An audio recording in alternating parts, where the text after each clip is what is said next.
ನಿಮ್ಮ ಮುಂದಿನ ಪ್ರಶ್ನೆ, ಭಾರತದ ಸಂವಿಧಾನದ ವಿಧಿ 52 ಯಾವುದಕ್ಕೆ ಸಂಬಂಧಿಸಿದೆ? ನಿಮ್ಮ ಆಯ್ಕೆಗಳು: ಆಪ್ಷನ್ ಎ ಪ್ರಧಾನಮಂತ್ರಿ, ಆಪ್ಷನ್ ಬಿ ರಾಷ್ಟ್ರಪತಿ, ಆಪ್ಷನ್ ಸಿ ರಾಜ್ಯಪಾಲ, ಆಪ್ಷನ್ ಡಿ ಸುಪ್ರೀಂ ಕೋರ್ಟ್. ನಿಮ್ಮ ಸರಿಯಾದ ಉತ್ತರ ಬಂದ್ಬಿಟ್ಟು ಆಪ್ಷನ್ ಬಿ ರಾಷ್ಟ್ರಪತಿ ಆಗಿರುತ್ತದೆ. ನಿಮ್ಮ ಮುಂದಿನ ಪ್ರಶ್ನೆ, ಭಾರತದ ರಾಷ್ಟ್ರಪತಿಯನ್ನು ಯಾರು ಆಯ್ಕೆ ಮಾಡುತ್ತಾರೆ? ನಿಮ್ಮ ಆಯ್ಕೆಗಳು: ಆಪ್ಷನ್ ಎ ಜನರು ನೇರವಾಗಿ, ಆಪ್ಷನ್ ಬಿ ಸಂಸತ್ ಸದಸ್ಯರು ಮಾತ್ರ, ಆಪ್ಷನ್ ಸಿ ಚುನಾವಣಾ ಮಂಡಳಿ, ಆಪ್ಷನ್ ಡಿ ಸುಪ್ರೀಂ ಕೋರ್ಟ್. ನಿಮ್ಮ ಸರಿಯಾದ ಉತ್ತರ ಬಂದ್ಬಿಟ್ಟು ಆಪ್ಷನ್ ಸಿ ಚುನಾವಣಾ ಮಂಡಳಿ ಆಗಿರುತ್ತದೆ. ನಿಮ್ಮ ಮುಂದಿನ ಪ್ರಶ್ನೆ, ಭಾರತದ ಪ್ರಧಾನಮಂತ್ರಿಯನ್ನು ಯಾರು ನೇಮಿಸುತ್ತಾರೆ? ನಿಮ್ಮ ಆಯ್ಕೆಗಳು: ಆಪ್ಷನ್ ಎ ಲೋಕಸಭಾಧ್ಯಕ್ಷ, ಆಪ್ಷನ್ ಬಿ ರಾಷ್ಟ್ರಪತಿ, ಆಪ್ಷನ್ ಸಿ ರಾಜ್ಯಸಭಾಧ್ಯಕ್ಷ, ಆಪ್ಷನ್ ಡಿ ಸುಪ್ರೀಂ ಕೋರ್ಟ್ ಮುಖ್ಯ ನ್ಯಾಯಮೂರ್ತಿ. ನಿಮ್ಮ ಸರಿಯಾದ ಉತ್ತರ ಬಂದ್ಬಿಟ್ಟು ಆಪ್ಷನ್ ಬಿ ರಾಷ್ಟ್ರಪತಿ ಆಗಿರುತ್ತದೆ. ಮುಂದಿನ ಪ್ರಶ್ನೆ, ಪ್ರಧಾನಮಂತ್ರಿ ಯಾವ ಸದನಕ್ಕೆ ಸಾಮೂಹಿಕವಾಗಿ ಜವಾಬ್ದಾರರಾಗಿರುತ್ತಾರೆ? ನಿಮ್ಮ ಆಯ್ಕೆಗಳು: ಆಪ್ಷನ್ ಎ ರಾಜ್ಯಸಭೆ, ಆಪ್ಷನ್ ಬಿ ಲೋಕಸಭೆ, ಆಪ್ಷನ್ ಸಿ ಎರಡೂ ಸದನಗಳು, ಆಪ್ಷನ್ ಡಿ ರಾಷ್ಟ್ರಪತಿ. ನಿಮ್ಮ ಸರಿಯಾದ ಉತ್ತರ ಬಂದ್ಬಿಟ್ಟು ಆಪ್ಷನ್ ಬಿ ಲೋಕಸಭೆ ಆಗಿರುತ್ತದೆ. ನಿಮ್ಮ ಮುಂದಿನ ಪ್ರಶ್ನೆ, ರಾಜ್ಯಪಾಲರನ್ನು ಯಾರು ನೇಮಿಸುತ್ತಾರೆ? ನಿಮ್ಮ ಆಯ್ಕೆಗಳು: ಮುಖ್ಯಮಂತ್ರಿ, ಆಪ್ಷನ್ ಬಿ ರಾಷ್ಟ್ರಪತಿ, ಆಪ್ಷನ್ ಸಿ ವಿಧಾನಸಭೆ, ಆಪ್ಷನ್ ಡಿ ಸುಪ್ರೀಂ ಕೋರ್ಟ್. ನಿಮ್ಮ ಸರಿಯಾದ ಉತ್ತರ ಬಂದ್ಬಿಟ್ಟು ಆಪ್ಷನ್ ಬಿ ರಾಷ್ಟ್ರಪತಿ ಆಗಿರುತ್ತದೆ. ನಿಮ್ಮ ಮುಂದಿನ ಪ್ರಶ್ನೆ, ಮುಖ್ಯಮಂತ್ರಿಯನ್ನು ಯಾರು ನೇಮಿಸುತ್ತಾರೆ? ನಿಮ್ಮ ಆಯ್ಕೆಗಳು: ಆಪ್ಷನ್ ಎ ರಾಷ್ಟ್ರಪತಿ, ಆಪ್ಷನ್ ಬಿ ರಾಜ್ಯಪಾಲ, ಆಪ್ಷನ್ ಸಿ ವಿಧಾನಸಭಾಧ್ಯಕ್ಷ, ಆಪ್ಷನ್ ಡಿ ಹೈಕೋರ್ಟ್ ಮುಖ್ಯ ನ್ಯಾಯಮೂರ್ತಿ. ನಿಮ್ಮ ಸರಿಯಾದ ಉತ್ತರ ಬಂದ್ಬಿಟ್ಟು ಆಪ್ಷನ್ ಬಿ ರಾಜ್ಯಪಾಲ ಆಗಿರುತ್ತದೆ. ನಿಮ್ಮ ಮುಂದಿನ ಪ್ರಶ್ನೆ, ಭಾರತದ ಸುಪ್ರೀಂ ಕೋರ್ಟ್ ಎಲ್ಲಿದೆ? ನಿಮ್ಮ ಆಯ್ಕೆಗಳು: option A Mumbai, option B New Delhi, option C Chennai, option D Kolkata. ನಿಮ್ಮ ಸರಿಯಾದ ಉತ್ತರ ಬಂದ್ಬಿಟ್ಟು ಆಪ್ಷನ್ ಬಿ ನವದೆಹಲಿಯಲ್ಲಿದೆ. ನಿಮ್ಮ ಮುಂದಿನ ಪ್ರಶ್ನೆ, ಭಾರತದ ಮೊದಲ ಮುಖ್ಯ ನ್ಯಾಯಮೂರ್ತಿ ಯಾರು?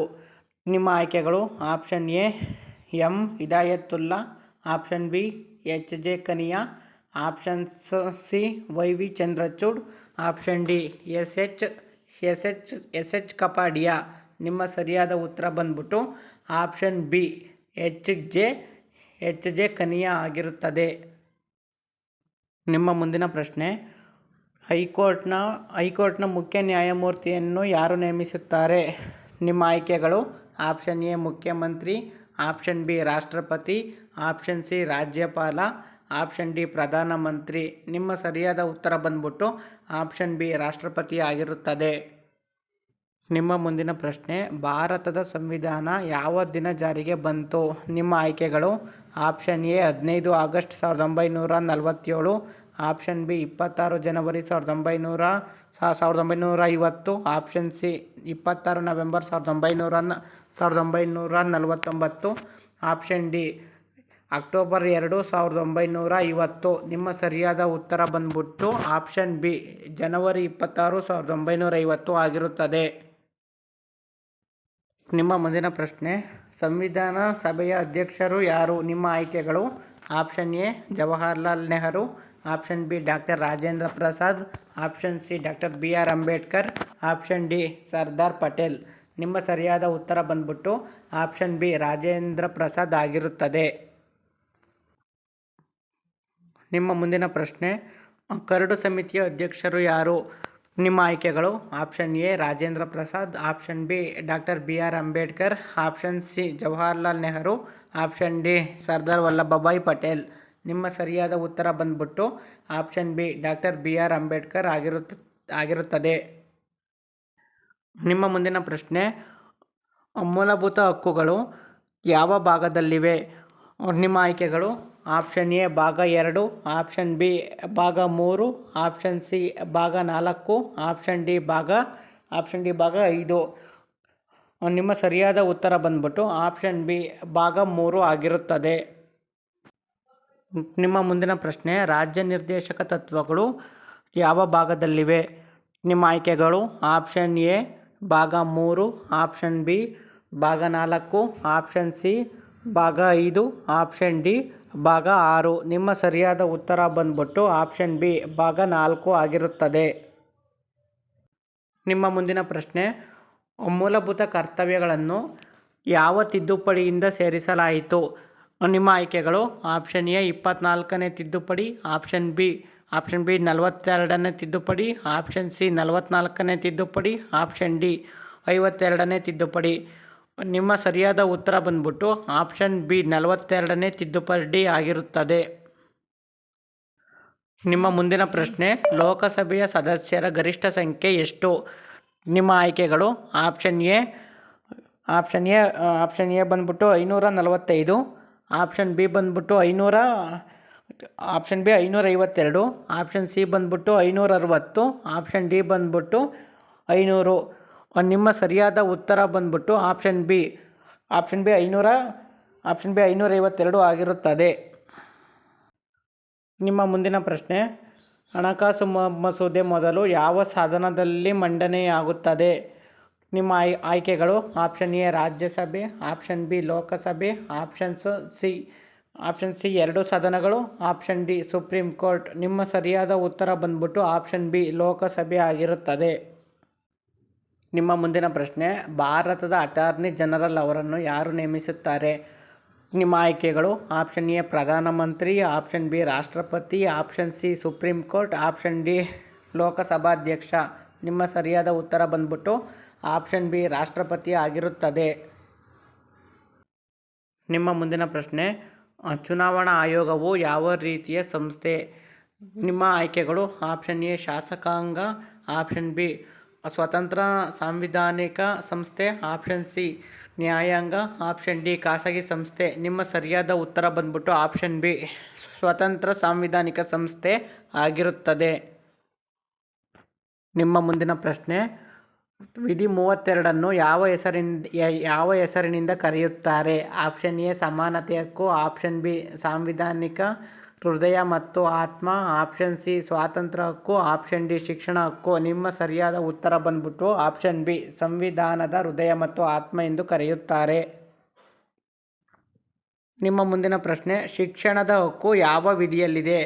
ನಿಮ್ಮ ಆಯ್ಕೆಗಳು: option A 19, option B 21A, option C 25, option D 29. ನಿಮ್ಮ ಸರಿಯಾದ ಉತ್ತರ ಬಂದ್ಬಿಟ್ಟು ಆಪ್ಷನ್ ಬಿ 21A ಆಗಿರುತ್ತದೆ. ನಿಮ್ಮ ಮುಂದಿನ ಪ್ರಶ್ನೆ, ಭಾರತದ ಉಪರಾಷ್ಟ್ರಪತಿಯ ರಾಜ್ಯಸಭೆಯ ಏನು? ನಿಮ್ಮ ಆಯ್ಕೆಗಳು: ಆಪ್ಷನ್ ಎ ಸದಸ್ಯ, ಆಪ್ಷನ್ ಬಿ ಸಭಾಪತಿ, ಆಪ್ಷನ್ ಸಿ ಕಾರ್ಯದರ್ಶಿ, ಆಪ್ಷನ್ ಡಿ ವಿಪ್.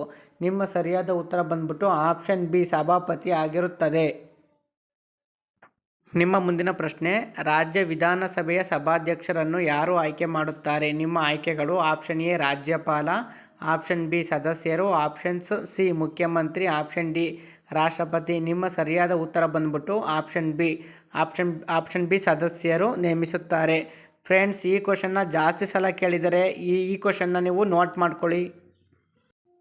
ನಿಮ್ಮ ಮುಂದಿನ ಪ್ರಶ್ನೆ, ರಾಷ್ಟ್ರಪತಿಯ ಅವಧಿ ಎಷ್ಟು? ನಿಮ್ಮ ಆಯ್ಕೆಗಳು: ಆಪ್ಷನ್ ಎ 4 ವರ್ಷ, ಆಪ್ಷನ್ ಬಿ 5 ವರ್ಷ, ಆಪ್ಷನ್ಸ್ ಸಿ 6 ವರ್ಷ, ಆಪ್ಷನ್ ಡಿ 7 ವರ್ಷ. ನಿಮ್ಮ ಸರಿಯಾದ ಉತ್ತರ ಬಂದ್ಬಿಟ್ಟು ಆಪ್ಷನ್ ಬಿ 5 ವರ್ಷ ಆಗಿರುತ್ತದೆ. ನಿಮ್ಮ ಮುಂದಿನ ಪ್ರಶ್ನೆ, ರಾಜ್ಯಪಾಲರ ಸಾಮಾನ್ಯ ಅವಧಿ ಎಷ್ಟು? ನಿಮ್ಮ ಆಯ್ಕೆಗಳು: ಆಪ್ಷನ್ ಎ 5 ವರ್ಷ, ಆಪ್ಷನ್ ಬಿ 4 ವರ್ಷ, ಆಪ್ಷನ್ ಸಿ 6 ವರ್ಷ, ಆಪ್ಷನ್ ಡಿ 3 ವರ್ಷ. ನಿಮ್ಮ ಸರಿಯಾದ ಉತ್ತರ ಬಂದ್ಬಿಟ್ಟು ಆಪ್ಷನ್ ಎ 5 ವರ್ಷ ಆಗಿರುತ್ತದೆ. ನಿಮ್ಮ ಮುಂದಿನ ಪ್ರಶ್ನೆ, ಸಂವಿಧಾನದ ಪ್ರಸ್ತಾವನೆಯಲ್ಲಿ ಧರ್ಮನಿರಪೇಕ್ಷ ಎಂಬ ಪದ ಯಾವ ತಿದ್ದುಪಡಿಯಿಂದ ಸೇರಿತು? ನಿಮ್ಮ ಆಯ್ಕೆಗಳು: ಆಪ್ಷನ್ ಎ 24ನೇ ತಿದ್ದುಪಡಿ, ಆಪ್ಷನ್ ಬಿ 42ನೇ ತಿದ್ದುಪಡಿ, ಆಪ್ಷನ್ಸ್ ಸಿ 44ನೇ ತಿದ್ದುಪಡಿ, ಆಪ್ಷನ್ ಡಿ 52ನೇ ತಿದ್ದುಪಡಿ. ನಿಮ್ಮ ಸರಿಯಾದ ಉತ್ತರ ಬಂದ್ಬಿಟ್ಟು ಆಪ್ಷನ್ ಬಿ 42ನೇ ತಿದ್ದುಪಡಿ ಆಗಿರುತ್ತದೆ. ಈ ಕ್ವಶನ್ನು ಭಾಳ ಇಂಪಾರ್ಟೆಂಟು. ನಿಮ್ಮ ಮುಂದಿನ ಪ್ರಶ್ನೆ, ಭಾರತದಲ್ಲಿ ನ್ಯಾಯಾಂಗದ ಶಿಖರ ಸಂಸ್ಥೆ ಯಾವುದು? Option A high court, option B supreme court, options C ಜಿಲ್ಲಾ ನ್ಯಾಯಾಲಯ, ಆಪ್ಷನ್ ಡಿ ಲೋಕ ಅದಾಲತ್. ನಿಮ್ಮ ಸರಿಯಾದ ಉತ್ತರ ಬಂದ್ಬಿಟ್ಟು ಆಪ್ಷನ್ ಬಿ ಸುಪ್ರೀಂ ಕೋರ್ಟ್ ಆಗಿರುತ್ತದೆ. ಸೊ ಫ್ರೆಂಡ್ಸ್, ಇದಾಗಿತ್ತು ಭಾರತದ ಸಂವಿಧಾನದ 30ಕ್ಕೂ ಅಧಿಕ ಪ್ರಶ್ನೆಗಳು. ನಾಳೆ ನಡೀತಕ್ಕಂಥ ಪೊಲೀಸ್ ಕಾನ್ಸ್ಟೇಬಲ್ ಪರೀಕ್ಷೆಯಲ್ಲಿ ಅತಿ ಹೆಚ್ಚು ಪ್ರಶ್ನೆಗಳು ಇದರಿಂದನೇ ಕೇಳುವ ಸಂಭವ ಇರುತ್ತೆ. ಯಾಕೆಂದರೆ ನಾನು ಹಳೆ ಪತ್ರಿಕೆಗಳನ್ನು ವಿಶ್ಲೇಷಣೆ ಮಾಡಿ ಈ ವಿಡಿಯೋ ಅಪ್ಲೋಡ್ ಮಾಡಿರೋದು. ಸೊ ಫ್ರೆಂಡ್ಸ್, ಯಾರ್ಯಾರು ಈ ವಿಡಿಯೋ ನೋಡಿಲ್ಲ ಅವರಿಗೆ ಆದಷ್ಟು ಶೇರ್ ಮಾಡಿ, ಸಬ್ಸ್ಕ್ರೈಬ್ ಮಾಡಿ, ಸಪೋರ್ಟ್ ಮಾಡಿ ಫ್ರೆಂಡ್ಸ್. ಮತ್ತು ನಿಮಗೆ ಯಾವ ಸಬ್ಜೆಕ್ಟ್ ಮೇಲೆ ನಾನು ವಿಡಿಯೋ ಮಾಡಬೇಕು ಅಂತ ಅನಿಸುತ್ತೆ ಆ ಸಬ್ಜೆಕ್ಟ್ ನೇಮ್ ಕಮೆಂಟಲ್ಲಿ ಹಾಕ್ರಿ ಫ್ರೆಂಡ್ಸ್. ನಾನು ಅದೇ ಸಬ್ಜೆಕ್ಟ್ ಜಾಸ್ತಿ ವೀಡಿಯೋಸ್ ಮಾಡಿಬಿಟ್ಟು ಅಪ್ಲೋಡ್ ಮಾಡ್ತೀನಿ. Okay, thank you so much. Next ವೀಡಿಯೋದಲ್ಲಿ ಸಿಗ್ತೀನಿ.